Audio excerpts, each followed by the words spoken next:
at 4:31 p.m. I call the meeting to order. We are doing remote attendance all via Zoom, and the specific text is in our agenda. I would like we do need to move something in the agenda. So I know we have a consent agenda, but I would like a motion to amend the agenda to move the presentation by Mary and Jess to right after written communications from the public. May I have a motion to accept the change requested and also the minutes, unless there is some kind of discussion? I'll make that motion. Yeah, second. All right, and I do have to do a roll call, so we'll go to Amy. Yes. Michael. Yeah. Susan. Yes. Greg. Yes. And Samantha, yes. All right, are there any public comments? Rick? None. Any written communication? No.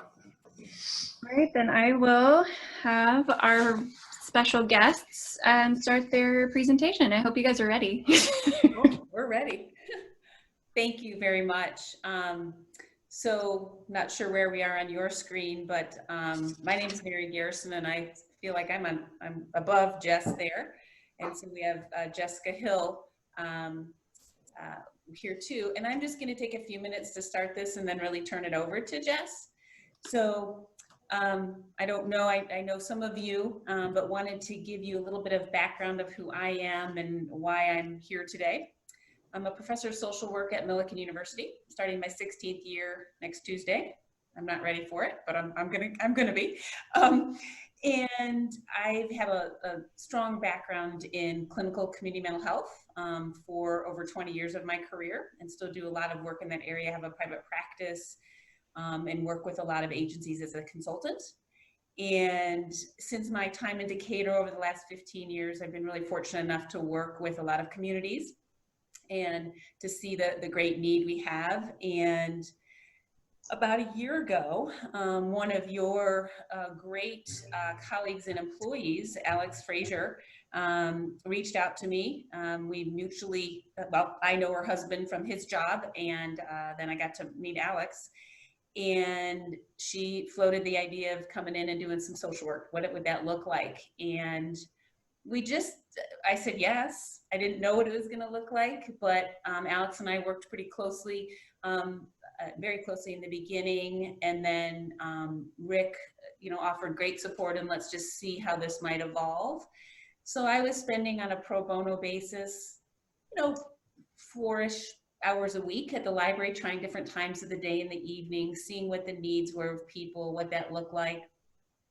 And because I have a full-time gig, and I necessarily don't aspire to be the library social worker, it's a cool thing, but I was really driven to find maybe an intern that could help us really do some important legwork to see if we could bring this to fruition, of actually get funding and have something in the library.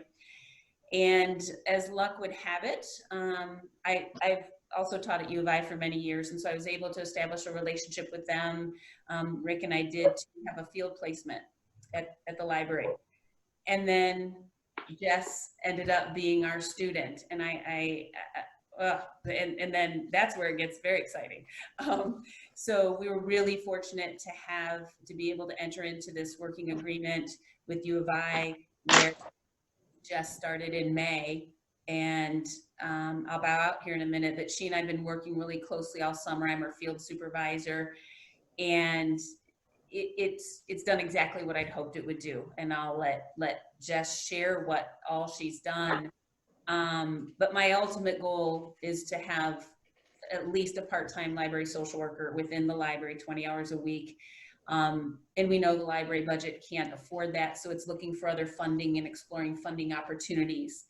And I am more hopeful than ever that that is going to happen because of all the work that everybody's been on board, and it's been cool to see the evolution of this. So I'm kind of that history, and then we bring it here, And, Jess, I'm going to turn it over to you. Yeah, great. So nice to see a lot of your faces. I'm Jess. I'm an MSW student through the U of I. I'm almost done. I'll finish up next week. I had Rick send you guys a bifold, but it looks like not this in your version.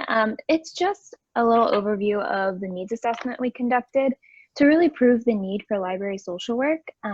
So I'm going to briefly explain what we hope to accomplish with library social work. And one of those things we want to accomplish is being that point in time person to get people connected with resources that they may otherwise fall through the cracks in the community, as well as create and execute staff trainings that are focused on service provision and more trauma-informed care, so that when the library social worker isn't around, the staff will know how to better engage with people who may be experiencing some life challenge.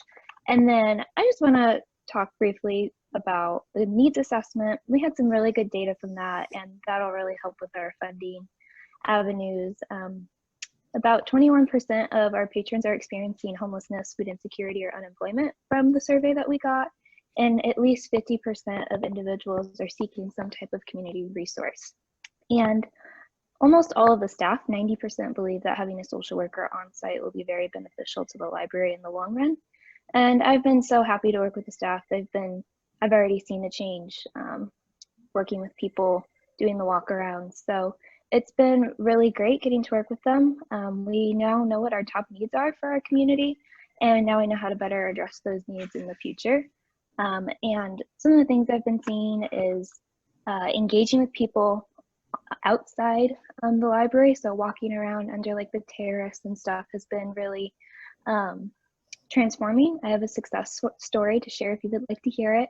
I've been working with someone for about a month, and we're just probably a week or two out from securing them housing. She's getting a job. She's getting on her feet again. And otherwise she would have fallen through the cracks because no one knew what was going on. And I had happened to see her and I was like, hey, what's going on? And that's where it all unfolded. So we're already starting to see some small success as we go about this process. So it's been a very good process, and it's been very eye-opening, and I have a lot of recommendations that I will be sharing in a write-up for everyone whenever we get to that. So if you have any questions, feel free to ask them. Thank you to Mary and Jess both. I wanted to come talk to you guys because I know that when we first talked about this project, a lot of you had questions. I mean, first time you hear it, it sounds like a wild idea, a social worker at the library. So I wanted you to hear from them exactly what it was like and what kind of things they're accomplishing. And I asked Jess if she could share a story, and I hadn't realized it had gotten that far. So I wouldn't call that a small success. I'd call that, pretty big. And especially if you talk to that person, that probably feels pretty big to her. So. And I'd like to just say that, having Jess on board and, really May, June, July, August, 4 months, but 40 hours a week. And I know more than that, really, and all the work that she's done has really transformed our ability to I think, make this happen. And Jess is leaving and graduating on next week. But we're not going to let it go. She has given me everything. I'm going to come back. I'll be there some hours a week, but the goal is to get a person in there. So we're not going to lose the momentum. And she got us where we needed to be. And now I'll commit to taking it there and getting somebody in there. So I think we're on a great path. And I just wanted to make sure that Jess knows, how much she has done and made this really, again, come to fruition. So I do have a question. So the people that you're talking to, I mean, the 21% that have actually, like physical needs, how has that changed in the COVID environment? So was it COVID related, or is it mostly just before that and it just continued? Yeah. So, it's actually kind of hard because this was an online survey and a survey that we filled out. But one of the top needs was unemployment. And so I kind of do think some of it probably is COVID related because, you know, with the pandemic, we saw really high, you know, employment rates did skyrocket. But with that, we also saw a lot of mental health, a lot of food insecurity and housing issues. And I do think that the pandemic is going hand in hand with these needs. But I also do believe Decatur has kind of always been, you know, on that end of, you know, needing more connections, more point places. And so this kind of was that reaffirmation of that.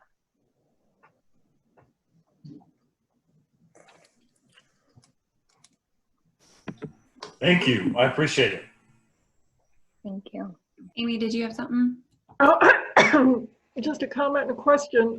I sure appreciate everything you've done, and I appreciate the fact that the report you gave us was data-driven, and I'm looking forward to your recommendations on next steps.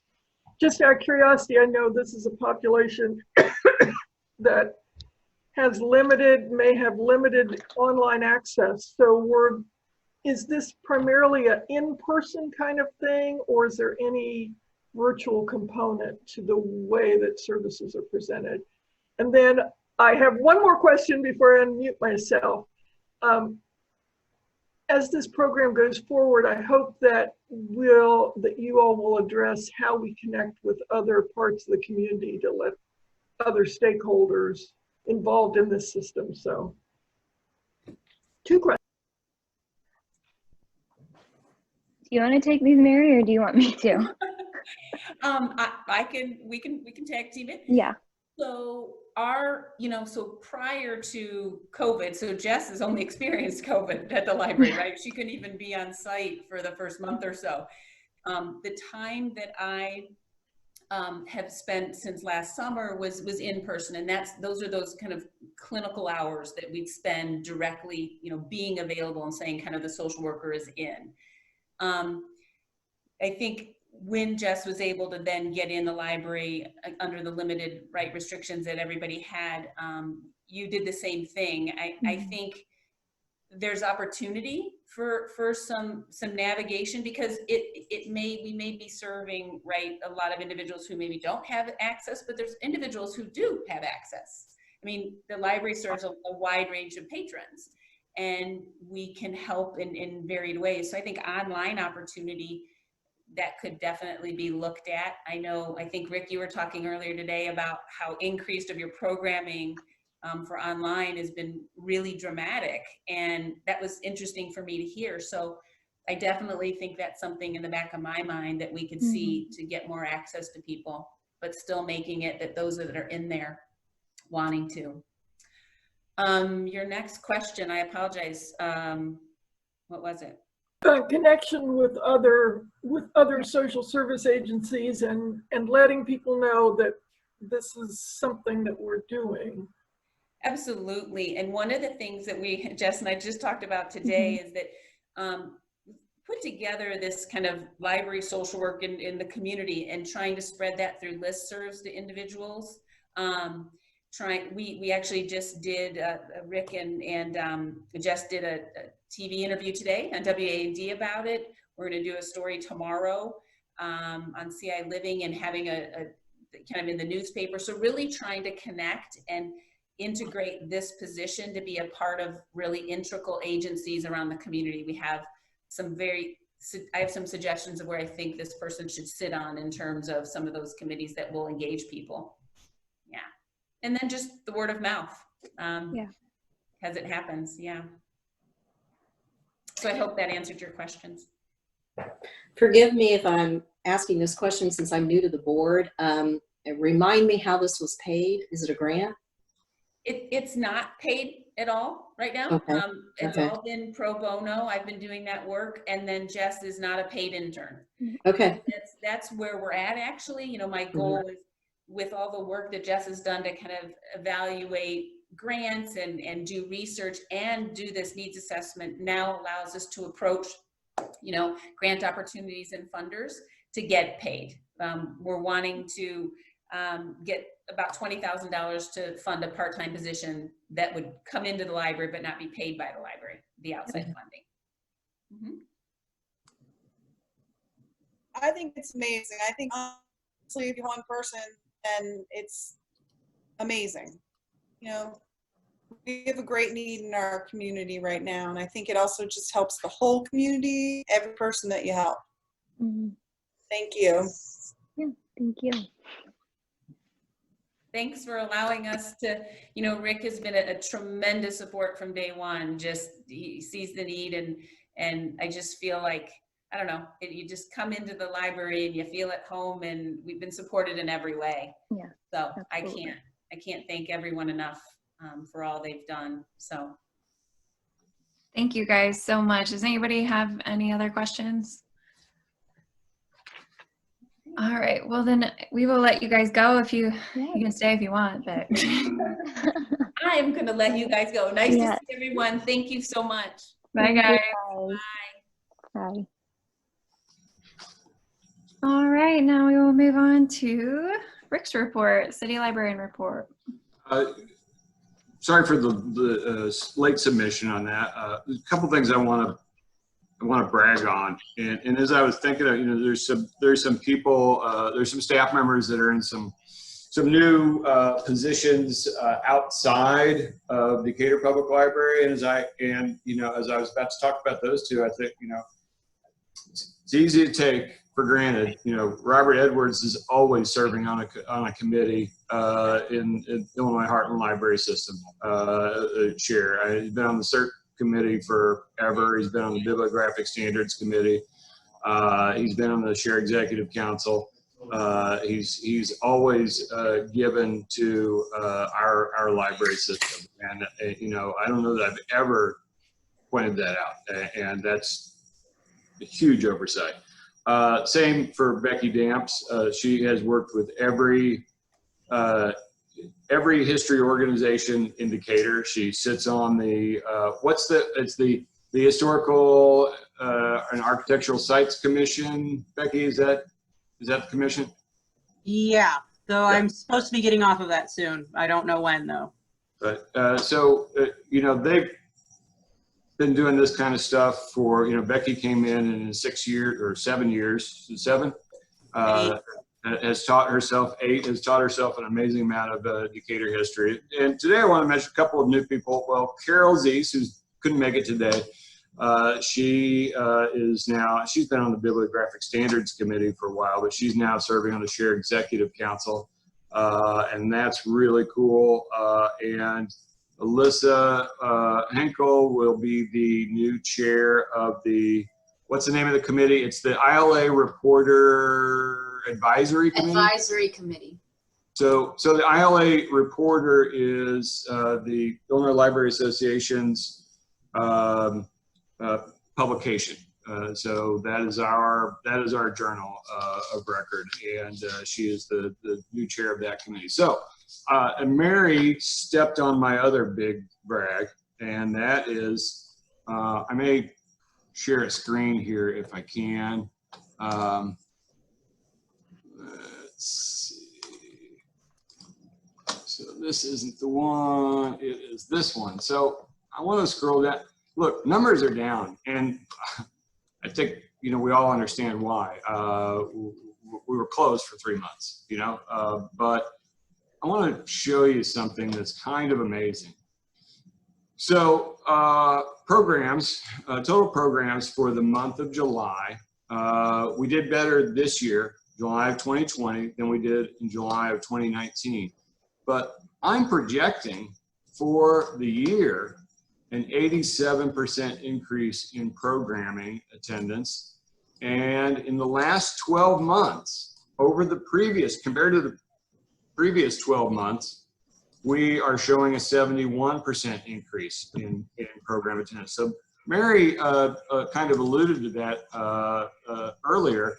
We are actually reaching more people through our virtual programs than we do through our and it's mostly one program, and that is 7 o'clock story time on Facebook. I'm on, yeah, I think. We are we are reaching a lot of kids that way. Now, you know, it's not that it takes the place of that face-to-face interaction, but it's fantastic that so many people are, and you know, we have had users, we have had people watch the 7 o'clock story time from as far away as Tanzania. So thank you, John, for your friends all over the world. But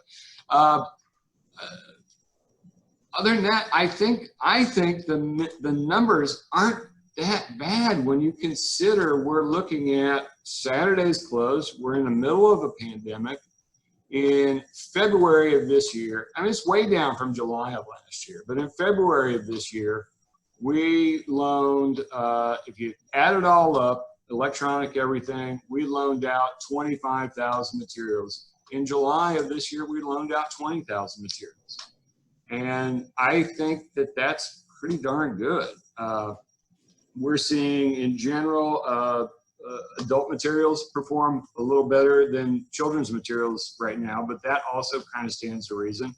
You know, parents might be a little more hesitant to bring their kids in, and if mom and dad are just picking it up curbside or coming up themselves and getting the book, you're not going to get as many impulse checkouts as you would when you bring the whole gang up. So I think that all things considered, we're in a pretty good place right now. And I'm going to let the division heads go into a little more detail on their own, about their own departments. And Matt can't be here today either, but I wanted to say we are now on the Illinois Century Network through the city's fiber optic connection, and we are done with Comcast. And he's very happy about that. Well, that is amazing. Thank you so much. Like, I mean, especially for calling out like all the other cool stuff that, you know, our folks are doing out in the world.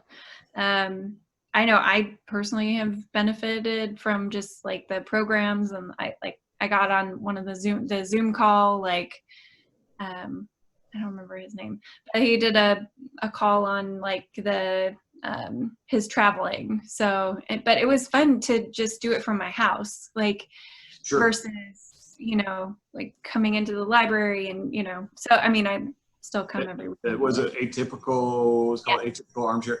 Yeah, we're just kind of dipping our toe into the virtual adult programming, you know, but you know, we've been doing this, you know, and it certainly wasn't my idea, and they, you know, staff jumped right in and did it, and there are a lot of copyright issues that they had to take care of. They handled that, all the legal stuff, and got clearance from the publishers to do it. And it's not, that's pretty time consuming, because every publisher, a lot of publishers during the pandemic, you know, they loosened up their strictures, but each publisher did it a little differently. So, you know, staff had to reach out and get that. Yeah, I think it was, Alyssa can correct me if I'm wrong, I think that's primarily John Shirley. Correct. He put everything together in a document so that all of us could look. And he's been so great because we can ask, can we read this book? And he checks and he says, yes, you can read that book. Yeah. So that has been super popular. Now we did our last story time Monday, or was it Friday? Last Friday was the last one. But it's not going away altogether. It's just going to look a little different. We're going to do it less frequently, and maybe look at things that aren't copyright protected, like folk tales and stuff like that. So that's great. Any questions for Rick on his report? All right, then Robert, you're up. You're on mute. Yeah. Let's see. There you are. Better? Yep. Okay, thank you. Last month it was, we had a very busy month. Some of it I covered already. I think, and I told in the last board meeting, I said that we were starting some projects, and the staff finished up the moving and shifting, so we can move some of the books over on in the mystery section. We finished that up. We had 56 patrons that utilized the curbside service last month. So people are still calling in and wanting us to do the curbside. We had 97 of the e-cards in additional to, 97 cards last month, and majority of those were e-cards. So a lot of people are still signing up. They're wanting to use the digital services. And the interesting thing is that since we've been doing it, we've had libraries, even referred from the state library, they're asking, how are you guys doing it? How are you connecting with the schools? How are you giving the schools access? So I've probably gotten about 4 or 5 emails this month about how some of the other cities want to get connected with their grade schools and give service to their schools. So we think that's a very good thing. That's very positive. I had a gentleman come in from Mattoon, the director. We gave him a tour. He was very impressed with our library and with our services. And same thing, he was very impressed with our digital and how we're allowing access, you know. And so actually he asked if some of us can come up and help him with, and I said, well, we'll see about that. So it's been a very rewarding month, I think, with helping the patrons. The staff has been glad to be back at work, glad to have the same, you know, where can I find this? How can I get this? How can I get my card fixed questions? So we're getting a lot of those things done. I think, there's a lot more about the diversity, which we'll get into later. I did have some meetings with libraries and also with Bruce Nams today about diversity and where we want to go with that. But last month was a very rewarding month. You know, we're still working with the quarantine. We've moved the quarantine items to another room, but we are still quarantining items as they come into the buildings. And staff is staying safe, and we're glad about that. Awesome, thank you. Oh, I also want to add that we had interviews for our clerk position too. Excellent. Questions? All right, Becky? Okay, guess what, guys? The local history room is open. Yay! Monday through Friday, 10 to 2. All of my volunteers are back except for one who decided she needed a full-time job. Kudos to her. She got one. She got one in the middle of COVID. So she is no longer volunteering for us, but my other 2 who were not coming back until next month are coming back next week instead, which is wonderful. We've had a lot of people in.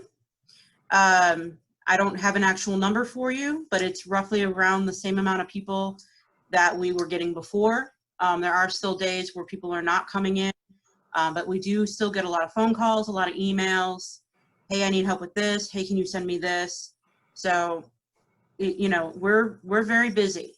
Leanne is back in the building with me as well, and she is doing all requests, and she is working every day, 20 hours a week.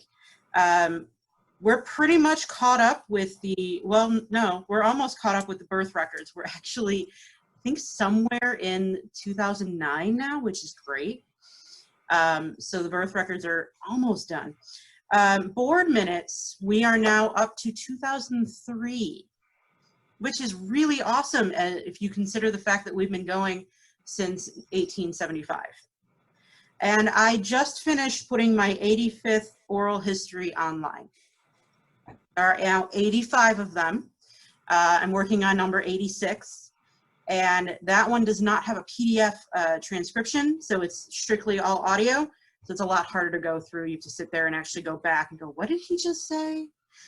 So I'm working on all of those. The other thing I would like to mention is that we had a gentleman contact us from Washington, D.C. He's a retired Air Force colonel, and his wife is a relation to the Wards, also known as the Ward settlement. If you know your Decatur history, it was one of the first settlements in Decatur. It was actually where Mueller Heights is, the old Allen Ben area. And he was very happy with the information he sent us. We actually received a check of $400 in donation, which is really cool. So it's a lot for us. Yeah. But yeah, no, we're doing fantastic. That is fantastic.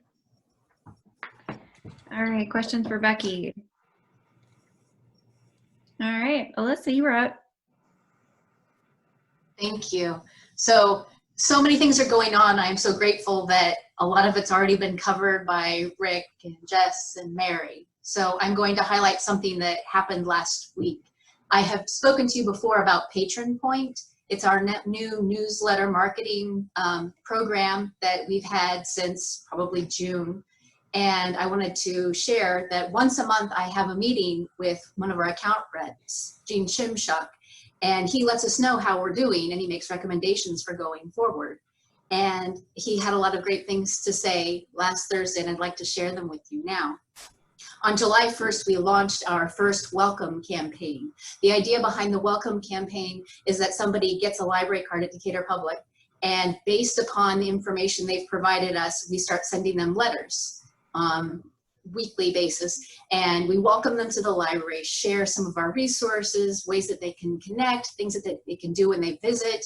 There'll be more about e-cards eventually. We're still working on that part. And they also get a letter from our director. And Gene said that our welcome campaign is sophisticated, not just sophisticated, but very. He says we're really using the power of their system, and they now want to use our campaign as an example when they're marketing Patron Point to other libraries. So when they first courted us, they used Skokie, Illinois, which for me was a big deal, and they did such a remarkable job, and now we're being put on, you know, not just that level, but I dare say maybe even better than Skokie. And I want to say this is all thanks to Tabitha Bilyeu. She was the only person on my staff that worked on this. She did have help from support, Jan, who every question she had, he was right there and was always able to answer it. And because we did such a great job, fantastic, a notch ahead, just more of the words he used, he made lots of recommendations for additional segments and campaigns that we could do in the future. And I've already spoken with Tabitha and she's already on it. There was one other campaign I wanted to mention because this is kind of a happy campaign. And we were talking about a little bit earlier, Samantha, the Happy Birthday campaign. Back when we were training in Patron Point, something kind of stuck out. And I thought, you know, if we have the birthdays of all of our patrons, why can't we wish them a happy birthday? When we have birthdays from Menards, we get a free gift. What can the library do? And so Tabitha was on that, and like the very next day, she started a happy birthday campaign. And I was the first recipient, not because it was my birthday, but I remember how happy I was to be told happy birthday in a Dr. Seuss kind of way.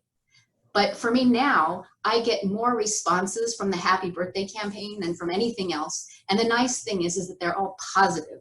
Other ones can sometimes be negative. That link's wrong, the date's wrong, I couldn't connect, you need to fix this. And that's fine, we love to fix that. But to daily get a, thank you for recognizing me on my birthday, I love the library, it's like a happy dance every day. And then finally, I have to say that Jean pointed out that we happen to have a very useful person on staff. His name is Rick, because every time we send out a letter or an update from Rick, it has over 30% open rate, which is unheard of, and gone as high as 36%. So if we want people to open it, we just have to put his name on it. So thank you, I appreciate it. That's all. Well, if you've ever read one of my letters. Exciting. I mean, I think it's great. I mean, I've loved, I mean, I know Amy feels the same way. Like we both have sent like emails back, like this is either something is broken or it's been like, this is great. I mean, I love having, I mean, it's like getting the newsletter, but it's a little bit more catered to you. So I think it's really cool. Awesome. Anything else, guys? All right. Well, I will let you guys go if you want. I think we're good. Or Rick can let you go, I guess. You know. There you go. You know, one of the other cool things about Patron Point is it's doing some of the stuff we thought, you know, we might need to pay a consultant to do. You know, that's what we were hoping that it could do, because it's got this targeted. You know, it doesn't just, it's not just a blanket. You know, you're gonna find when you begin to open these that this has something to do with your interests and not, you know, it's not just a you know, I don't have any kids. Why am I getting these emails about kids programs? That kind of, so. Samantha, there's one thing I'd like to mention. I know it's this month it happened, so technically we probably should mention it next month, but I like to say, we did wish Joanne Stanberry a farewell this month. Last week actually was her last day, and we will miss her. She's been very good for library. We've been trying to spread out the job task and things like that. But she told me, if you get in trouble, give me a call. I'll come in and help you out. So we appreciate that. So we do want to say, we're thankful for her years of service.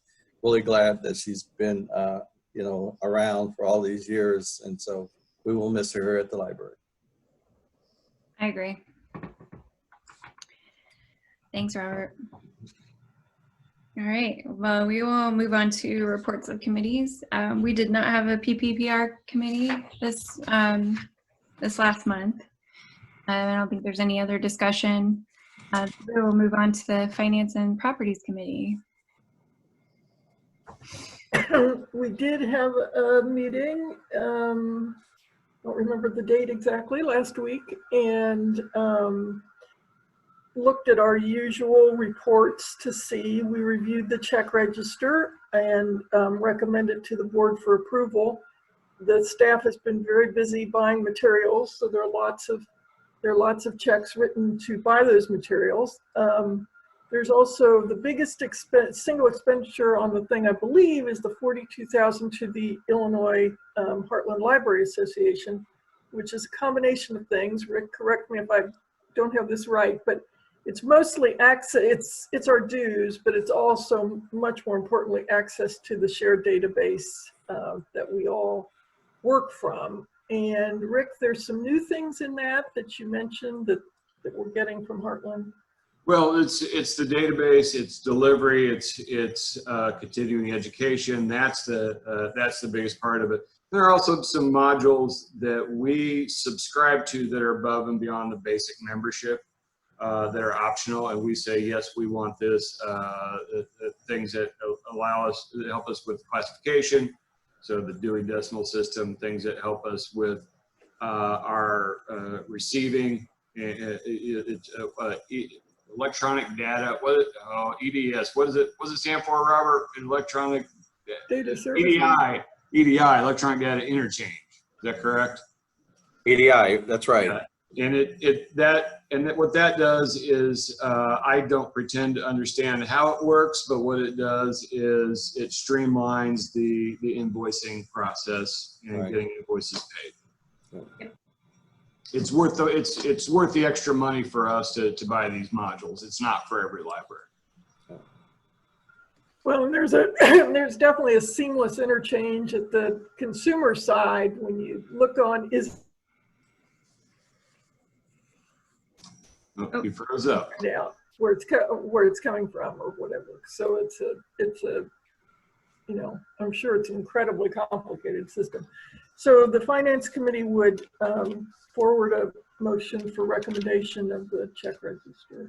All right, can I have a motion? Or, yeah. I'll move. All right. Second. Second. All right, and then we'll take a roll call. So Amy? Yes. Michael? Yes. Susan? Yes. Greg? Yes. And Sophia? You're on mute. Sophia. Yes. And Samantha, yes. I keep losing this screen. I'm so frustrated. Yeah, you keep popping in and out. Well, and every time I get popped out, it says verify. You know that thing? It's like crosswalks, traffic lights. Not Oh my gosh. Oh my God. Click all the palm trees. Yes. I didn't get palm trees, but maybe next time. And they're so small. They're like, I can't, as a motorcycle, I don't know. Is this tiny dot a traffic light or not? Okay, so we also looked at Rick prepares 2 budget reports that show us where we are versus the year and where he's projecting us to be for the end of the year. Couple of, in general, we're good on both income and expense. there's some areas where we're a little over on the expense side. Good, you're going to put it up. I thought I was getting kicked out again. Yeah, So for the, the very important personnel, payroll and benefits, total materials are almost up to where we are in the year. There are some overages on office equipment. We've discussed that continuously. The couple of points to make that I want to make, just to summarize our discussion though, is the top line, property taxes. There was an administrative glitch in the Macon County Treasurer's Office, so the first distribution was less than expected. In Greg's conversations with them, we understand that it's just a timing issue. There's no reason for concern.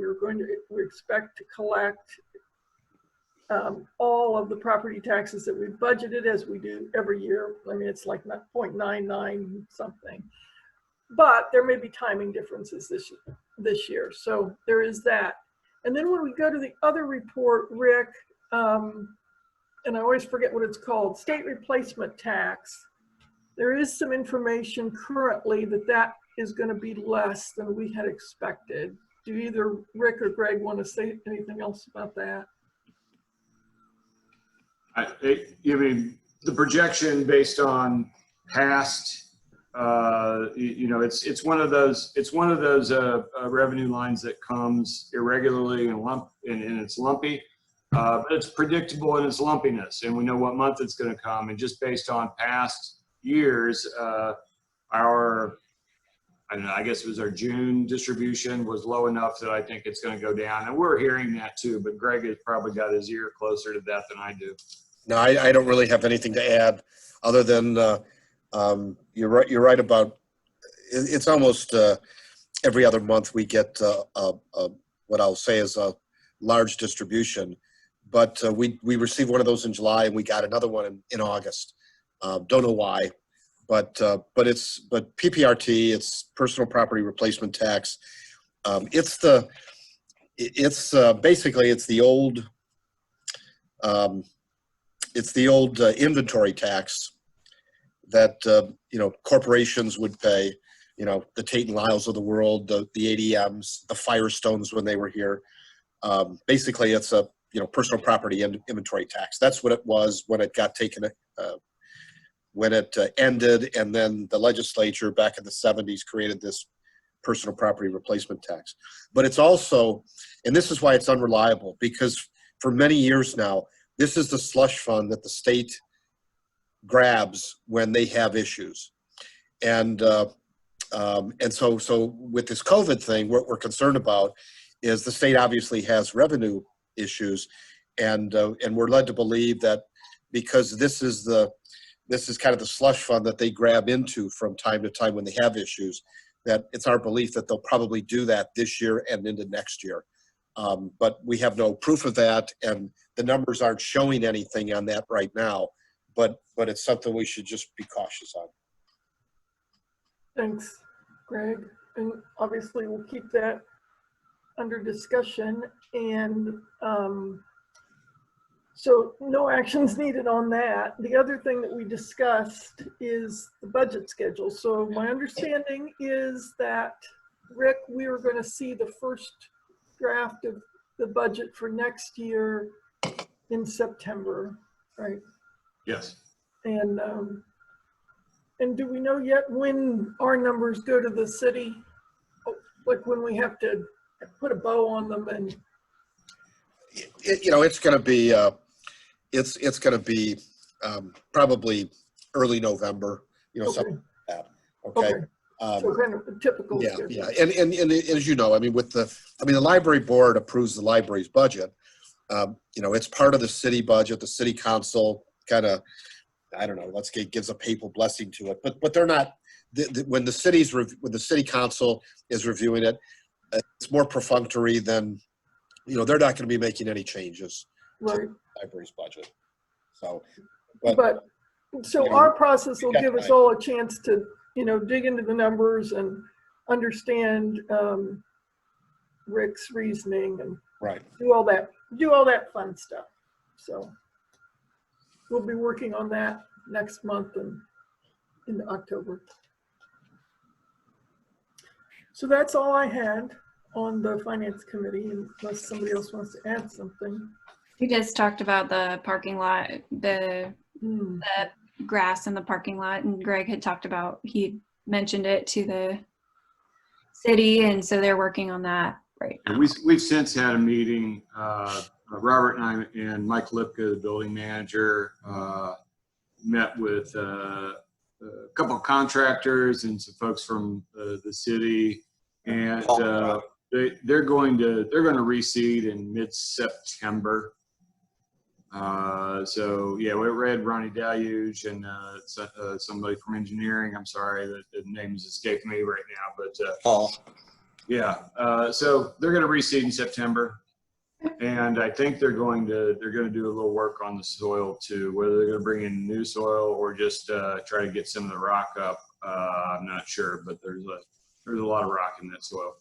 Well, what they're going to do, I mean, what engineering had told me, and actually I called them after our finance committee meeting, called Caswell. Caswell's number 2 to Matt Newell, who's the public works director. And Caswell said they had a meeting scheduled. I said, okay, so let me know after it occurs, you know, what was happening. But Christy Foltz, it's Christy Foltz's responsibility. They will till up the soil in the north parking lot, the south parking lot, in the east, I'm sorry, the north field, the south field, and the east field. They're going to till up all that soil. They're going to get rid of the weeds, and then they'll seed. That'll be done by mid-September. What we're doing further is the center aisle grass that was planted. That's turned over to the city. All the plantings that are in place have been turned over to the city.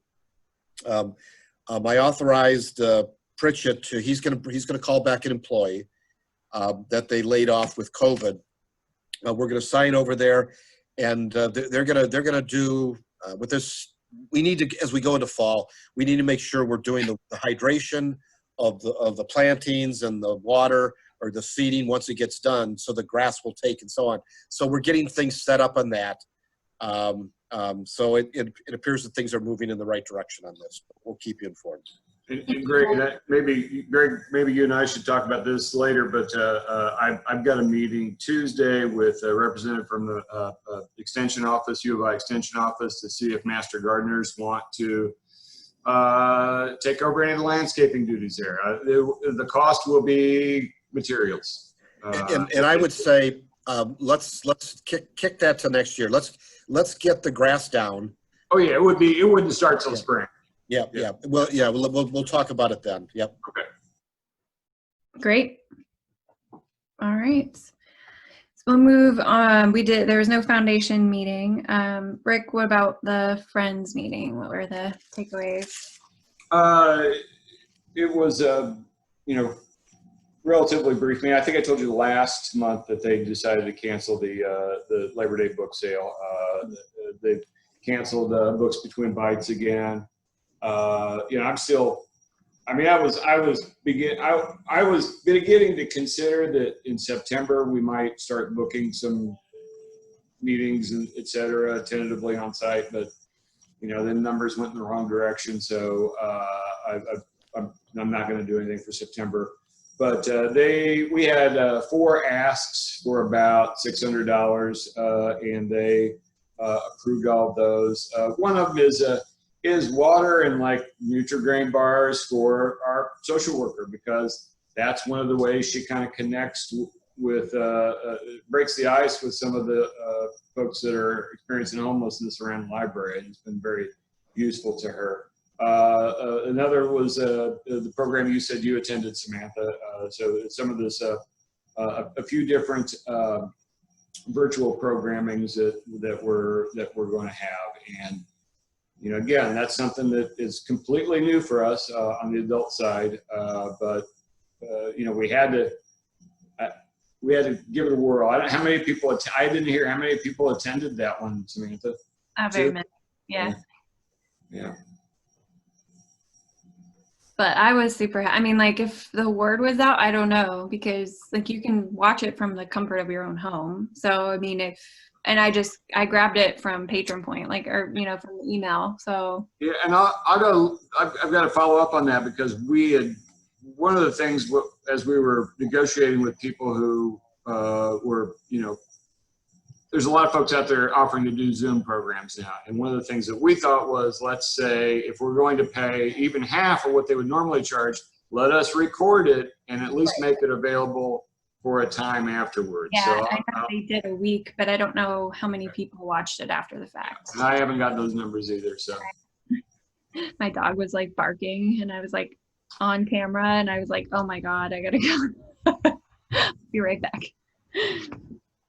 I've got a question. Rick or Samantha, remind us, what's the deal on the monthly library book sales?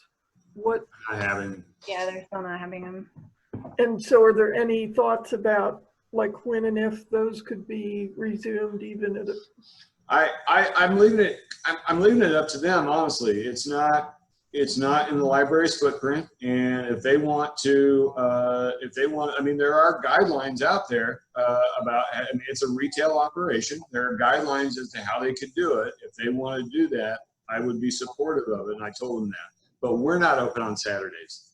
And I don't expect that's going to happen.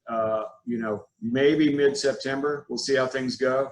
But you know, we've had some staffing issues too, and that's. I mean, again, I think it may have talked about it at the finance meeting a little bit, but we're not the only ones that are experiencing this. I met with a group of library directors from around the state last week, and you know, one of them was like, "I've only got one person waiting for results, COVID test results." I mean, we have had, you know, we've had people quarantined for either exposure or they've traveled somewhere to a place that we've deemed risky. I mean, there are no official hotspots, but you know, we look at the numbers and we make an assessment. Rick, just on that, have you had anyone that has tested positive? We have not. No. We have not. Okay. Okay. Anything else? Their treasurer that they just hired in January, I think, resigned. Her husband got a job in Arizona, and they're moving on. Okay. And then the Share Executive Council. Yeah, I got the report from Carol Zeiss, who is now on there, and it looked pretty. I think the biggest thing was that they're, you know, posting guidelines for handling dates and books and DVDs for the delivery. A lot of stuff that only a cataloger would be interested in. Robert, I'll share it with I'll share it with you later. Not much of any, except for that. Again, you know, Robert hinted at this. But I want to make a little more out than he did. A lot of libraries are reaching out, you know, to ask us, what's your model? How did you guys do this? Not just on the e-cards. I mean, they're all talking about going with Patron Point now. So they look to us, and you know, libraries all around downstate look to us, and that's kind of gratifying. And it's been. The last 6 months to a year, there's been a lot of that. So tells us we're doing something right. But it's pretty standard stuff. But more of them are looking at just doing e-cards in general, and more of them are looking at how do you get a blanket kind of deal with your school districts or schools within your district. Great. All right. Well, we will move on to old business, diversity, equity, and inclusion discussion. Robert, do you want to kick it off? I know you said you had some things to talk about. Sure. I met with, I talked with a couple of librarians, director over at Belleville and also Naperville, and to see what they're doing in their diversity, what their processes. And Leander, who Rick knows very well, Leander, he had a very good, he had a nice story about his scenario and how things worked there. And how the board has to be involved. The board has to be, you know, really involved with it and on board with it. And I said, we have that. And Naperville, what they're working on is just making sure that their pool is diverse. Now, probably out of, you know, I've been thinking about this for a while, and I've had some people suggesting that we have training.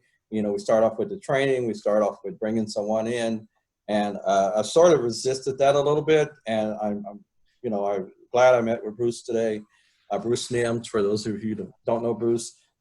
And it was good to, you know, hear him say that we have to somewhat know where we're going, what our goals should be before we start getting what, you know, so they'll come in, he said, you'll have consultants come in and they can give you what they feel that you should be using, sort of a cookie cutter type program. But we need to find out what's best for us. And so one of the things he mentioned, out of all of the things he mentioned, was, you know, working toward a policy where the board will be on board with the policy, you know, and the director, and everyone buys into the policy of maybe creating these benchmarks that when people are actually hired, the diversity committee is not giving the okay for the hiring, but they're in also working with the board and the director and staff to create a policy, say, okay, we've hired someone, so did we hit this, and this?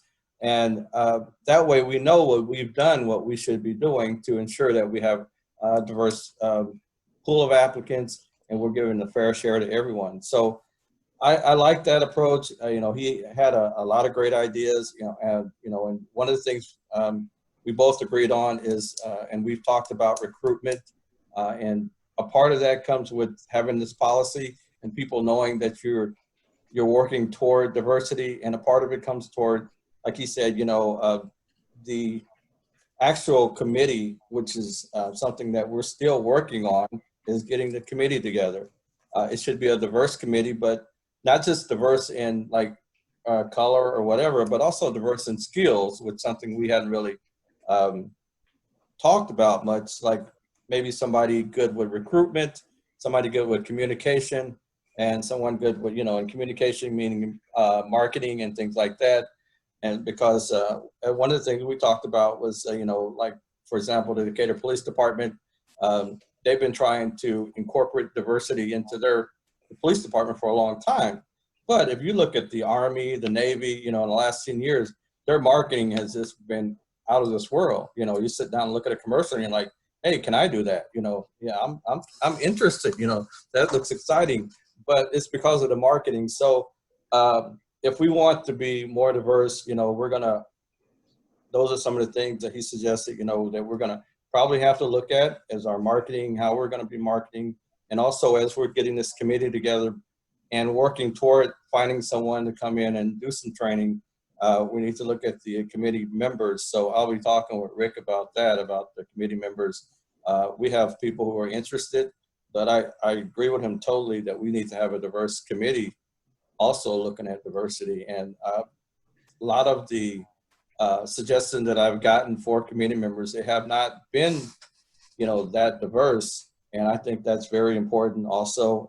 Another thing, you know, we were talking about, he mentioned that, you know, when he starts back up the board governance classes, he would like for, and this goes along with the marketing part of it, is maybe we can have one of the board members come in sitting one of the board governance classes. I don't know if you guys are familiar with his board governance classes, but he teaches classes and the donation goes to the community foundation. The members, the business people who come in and sit in the board governance classes, they're from all different types of businesses, organizations, you know, profit, nonprofit.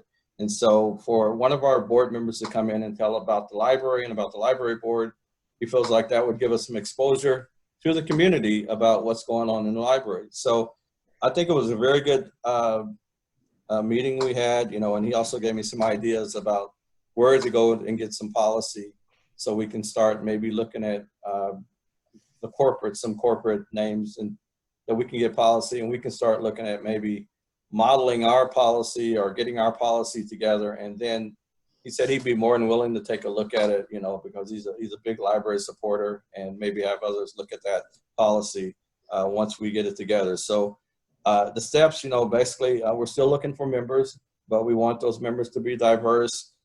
We are looking for different types of members, and we're also going to be looking at approaching the businesses, the corporations around here to see what their policies of diversity is. So that's sort of where we're at right now. I think policy is a great place to start on that. And maybe we can sit down and put our heads together. Once you get some examples, I think, you know, let's maybe set a goal of when we put one in front of the board. Sounds good. That's great. Anything, well, and I did want to, since we haven't met since the last meeting, but the book club, the junior high book club that Susan set up was a really big success. And they just put out, I don't know how many people kids are going to be in the next one, but she said there were a bunch of people already interested even before they had posted it. Yeah, looking forward to that one. Oh, that's great. All right, so we will move on to our next policy. So I will take a motion so basically Rick has presented these policies. He is happy with the way they are. So I would like a motion to accept the policies, and then we can discuss after we have a motion and a second. I'll make a motion. Okay. Make the motion. I'll second. Okay. All right. So we will start with the lost and found policy. Obviously, that's the motion that we're working on here. So Rick has created a whole new one. It's brand new. And what he had said was 14 days, basically. So that was kind of based on his research, and he can talk a little bit more about it. So this is our current one, and at least officially it hadn't been reviewed by the board in many years. But as I looked, and I know that there was, I know I'm going in a little bit, not a little bit, I'm going in an opposite direction of the discussion last month. And that's based on, so I know there was some talk, I think maybe Susan was the exception, but there was some talk that maybe 30 days wasn't enough on some stuff.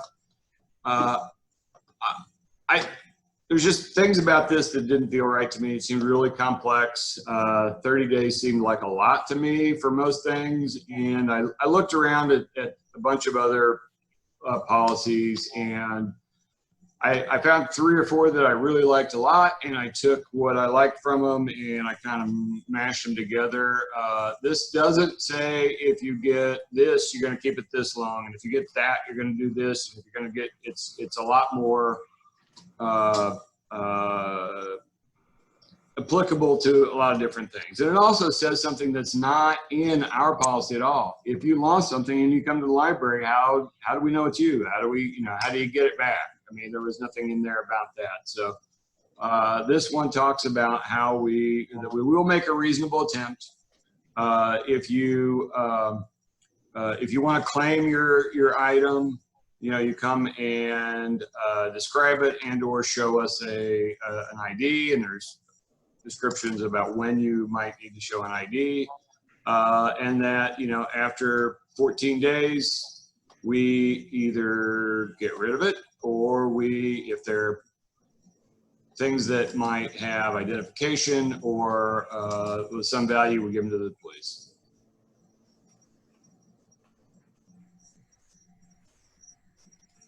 So I hope you've had a chance to look at it, and I'm comfortable with it, and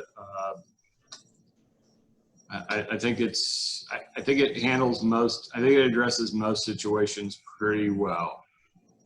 Yeah, I think my only addition would be in the third paragraph, certain types of property, including maybe but not limited to, because we don't want to specifically say these particular things.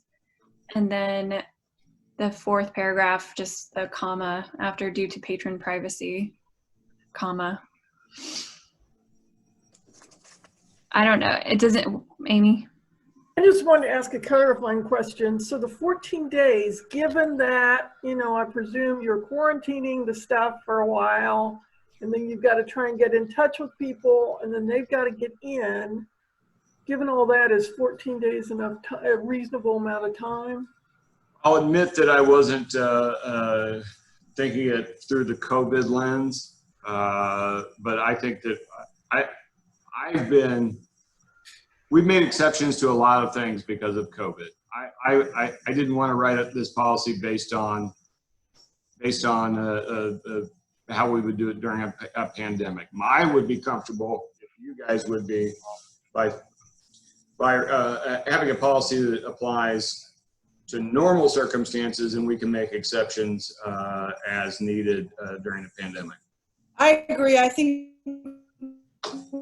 we a normal policy and then make exceptions because of the pandemic, and you can decide what those exceptions are, and that can be based upon what what our numbers are, or how often we can open or not open, and stuff like that. And I mean, typically if they can't make it in, I would assume that they'll probably call and, make the effort as well. So, I mean, if they're, I'm sure they're, I don't know if we want to put that in there, like, that, like if somebody calls about something and it's there, I don't know. I wouldn't necessarily put that in. I would leave that up to the discretion of whoever has the item. Yeah, I mean, that'd be fine. Can you repeat what you said about the fourth paragraph in the comma? I was editing. I'm just trying to edit it right here and now so that I don't forget. So it's a second sentence. It just says, due to patron privacy, comma, library staff will not access data saved. Have it. Does anybody have any, is this unacceptable, because I mean, I feel like that's reasonable. It makes sense. So, all right. If there's no other discussion, I will take a roll call. So, Amy? Yes. Michael? Yes. Susan? Yes. Greg? Yes. Sophia? Yes. Samantha, yes. All right, that policy has passed. So we'll move on to the security policy. So I will take a motion to discuss this one. I make a motion to discuss it. Well, discuss it, sorry. I did make a motion to accept this policy. I make the motion to accept the policy for discussion. Sorry. Okay. I'll second that. Thank you. Accept the policy. Yeah. Yeah, accept the policy. Okay, so Rick has made some changes here. So. Yeah, I got rid of language that I thought was unnecessary or repetitive. Also, I do want to add one change. What I meant to do here is to change this to assistant city librarian. So I'm going to make that change, not to eliminate half of the word director. I just want to get the title correct with our nomenclature. So change this one to questions from the public may be directed to the city librarian, assistant city librarian, or their designated appointee.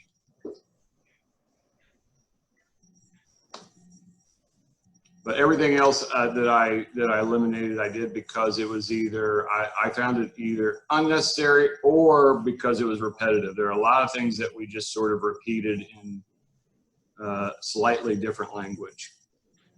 But I double checked the things that I was uncomfortable with about how long we keep the data. It is 30 days. That is what our system does, and that's what we have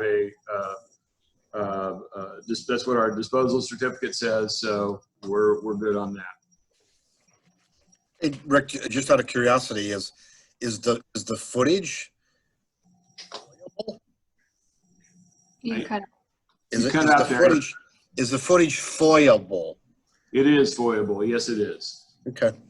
Yep. We found that out last year. So if it's foyable, do we have to worry about more than 30 days? No, because our certificates, so for every document you have in the library, you get a application. It's called an application for disposal. And it gives you standards on each type of document, whether that document is digital or print. So for this one, it's a running 30 days. So most of the systems will overwrite at a certain period. Ours is every 30 days, everything gets overwritten. And we have permission to, each year we get permission to destroy everything, every 30 days, destroy another day, essentially, is what it says. So yeah, if somebody wants something from 31 days ago, we show them our certificate. We can't get that to you. So what would with security cameras, the film footage that the recordings do, is there only going to be entryways, things of that nature? I mean, it's not going to be taking film video of the children's department. Yeah, we do have cameras up there, and for various reasons. I mean, you could have an incident up there that you would want footage of, and we do get theft of, especially DVDs in that area. Okay. So any place where there's no reasonable expectation of privacy, we are allowed to. Okay, we can, if there is a reasonable expectation of privacy, we cannot. Now we also, and I think it's in here, but it's against the law anyway. You can't use the camera to essentially as a way to check and make sure staff's working. But let's say, so somebody could randomly FOIA footage from the children's department and have footage of young children. Parents have to authorize your ability to release that, a picture of their child? No, I mean, there's no there's no reasonable expectation of privacy, and if there is a recording system, we have to let people know, and we have that. We have signs that say that. But if somebody were to FOIA it and it was within that 30-day period, we would have to, and I'd run it by the attorney. So Chris Sadula signed off on this. Yeah, it wasn't for it. For this policy, he did this bigger one a couple of years ago. Yes. Yeah. Yep. Yeah. Okay. I did not add anything to it. All I did was take things away. All right. As we're discussing this, so what about my borrowing history? I mean, could the security cameras be? That would be the only exception. That would be an exception. That would be an exception. Yes, because we have because Illinois statute does not allow us to turn that over. So we don't have a camera in a place where you could readily see that. But the other argument against that is that you're walking out with it in your hand. I mean, it's you are in full view. But we don't have a camera trained there. And when this happened last year, when we were FOIA'd for some security camera footage, we were a bit concerned about that, but we couldn't make out anything that anybody had checked out. I wouldn't want you to understand my unhealthy interest in, whatever. Whatever. So I think the only thing I have an issue with, I guess, is the first sentence. It's first of all, it's a little too long, so I would just take out the when necessary, like security footage can be provided to law enforcement. Or, you know, I'd be okay with getting rid of the whole paragraph.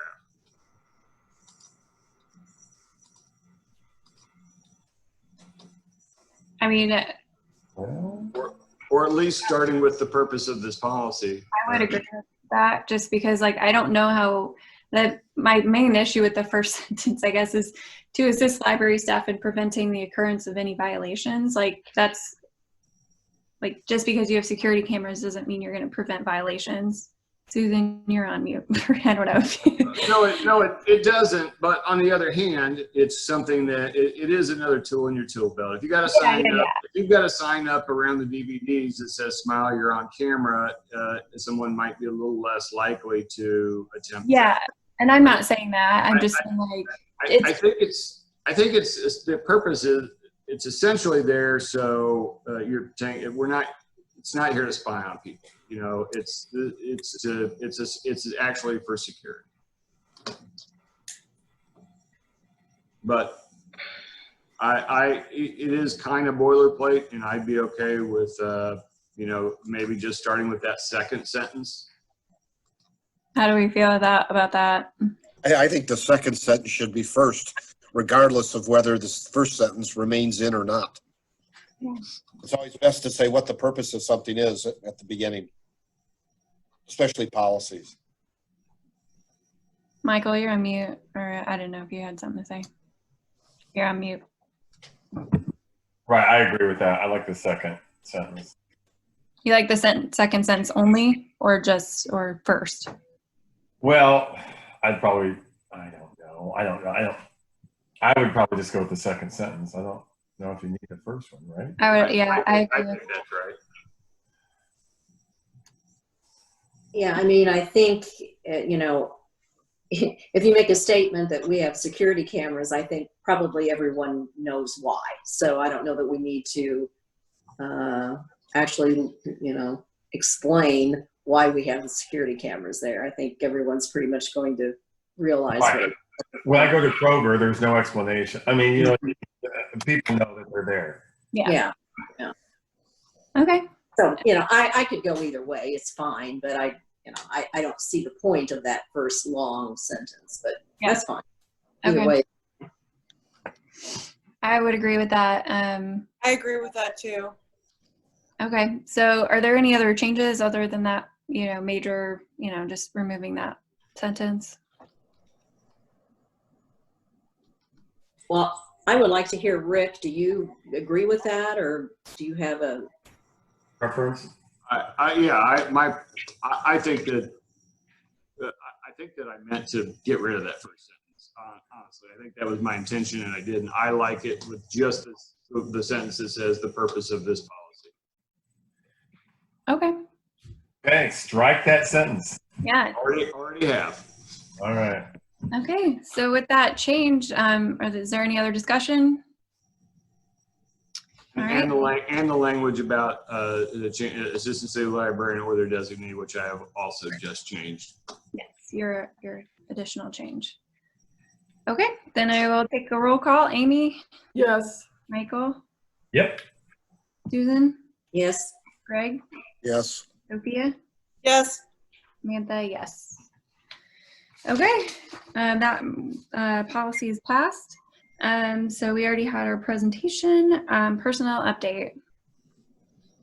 A lot of it's already been talked about. Joanne, after 44 years, retired, and it struck me that Monday, everybody in this building experienced something they've never experienced before.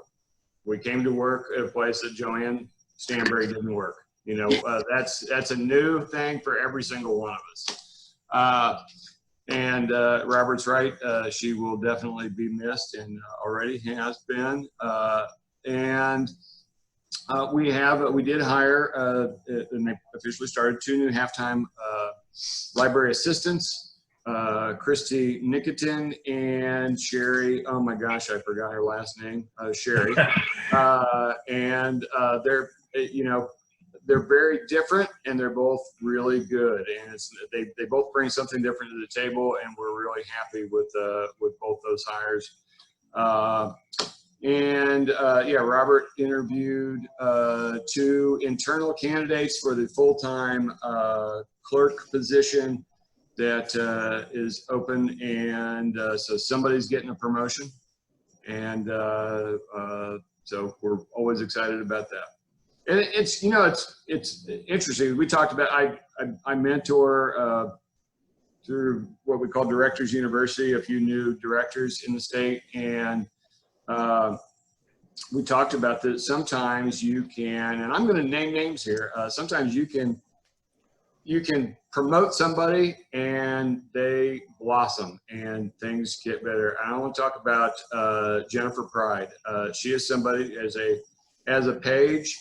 She did a great job, but it was hard to get. She was shy. It was hard to get a word out of her, and she kind of kept her head down and did her job. She was promoted to clerk, and since then has become much more outgoing, much friendlier, and also she's working on things that are kind of outside her job description. She is helping with graphic design of posters that promote books, and it's just amazing the change that has happened in her since she got that promotion. So we always look forward to it when somebody moves up.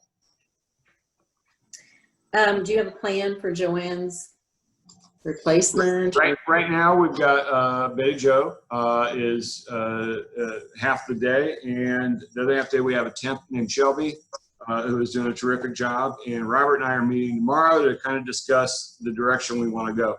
I look at every departure as a loss, but also as an opportunity. You know, we may want to go in a slightly different direction. Joanne picked up a lot of different duties over the years, and you look at her job description and you say, well, that's not really what she did, because she had pieces of so many other job descriptions that she took on. And we've got a couple of administrative job descriptions that have remained unfilled for years and years, and so we could go by filling one of those instead, or we could create yet another job description, taking bits and pieces of each one. So Robert and I are going to get the ball rolling on that discussion tomorrow. I don't want to rush it because for me, it's a really key position, you know, so I'm going to take my time and make sure we get the right person doing the right thing. Mm-hmm. Okay. And the 2 library assistants, where will they be? Well, they're starting out being trained in the children's area, but it's one big department now. And so one of the things we liked about both of them is they have varied interests. And, you know, Christy has marketing experience, and Sherry has a strong interest in history and local history and knows a lot of stuff. So we might cross-train her eventually in local history as well. But our goal is to get them both cross-trained downstairs as well. Thanks. Okay.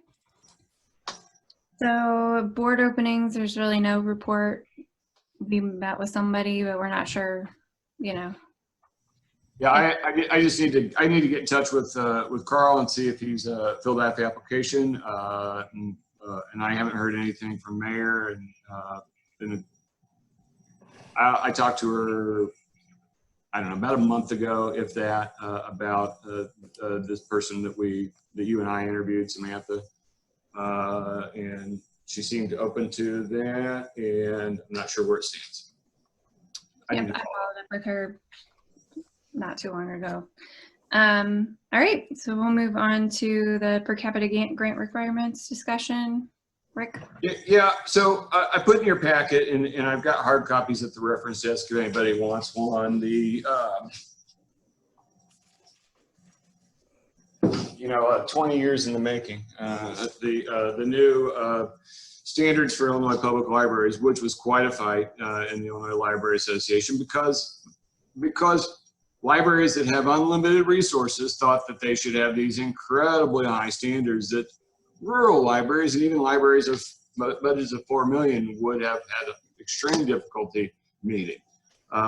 This is a compromise and I think they did a pretty good job. But a couple of years ago, it was a matter of much controversy. But here's what we're hearing. So the per capita grant usually has a chapter designated that you have to discuss with your board to receive your per capita grant. Right. So Jeannie over at the state library, who is the per capita grant wizard, has retired. We still haven't seen the official standards for the per capita grant, which we typically will be writing in January, but it has to be, we have to meet the requirements by the end of December. So here's what we're hearing. We've got to review the whole book. Well, it's August. So I just wanted to bounce around a few ideas about approaches, or that is something maybe, Samantha, that you and I should talk about and have a sidebar about and discuss a strategy. Yep. I think that's fine. It's not a huge change from what this is, the chapters that we review every month, but that was version 3. This is version 4. So they want boards to be familiar with the whole thing. I'm also going to send you guys a link to the Illinois Library Association conference. There is going to be one. It's going to be online only. There is a day that is dedicated to that has a lot of trustee type issues on it. So I think it's like $50 for one day. So which the library will pay. And if I'll send that out to you, and anybody's interested, let me know. We'll get you signed up. But yeah, we'll have to figure out how we're going to review this whole book by the end of December. What day, what month, what day is it? Do you know? It's in October. The dates off the top of my head, I don't know, Just but I'll get to you. But it's in October. Keep that in mind. Okay. Okay.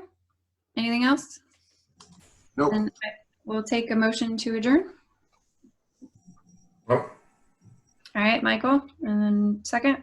I'll second. All right, got a roll call. Amy, Yes. Michael, Yes. Susan, Yes. Greg, Yes. Sophia, Yes. Samantha, yes. Meeting is adjourned at 5:58.